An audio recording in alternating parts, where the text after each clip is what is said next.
With a lot of wear, all bezels will need to be repaired eventually. You can repair a bezel in multiple ways. In this video, I will show you how to patch it with a thin piece of metal.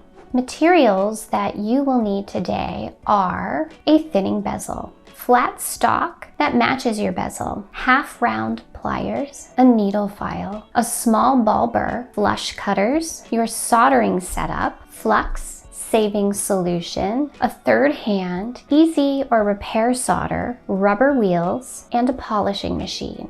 I will patch this thinning area with a piece of scrap metal and sterling silver. I will create a notch for this piece to rest in with a ball burr. I'm going to flow a tiny amount of solder onto the wire. I am very careful not to overheat the stone.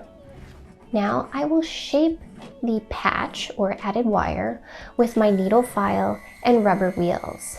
Repairing a bezel is a fast and easy repair with the right steps in place.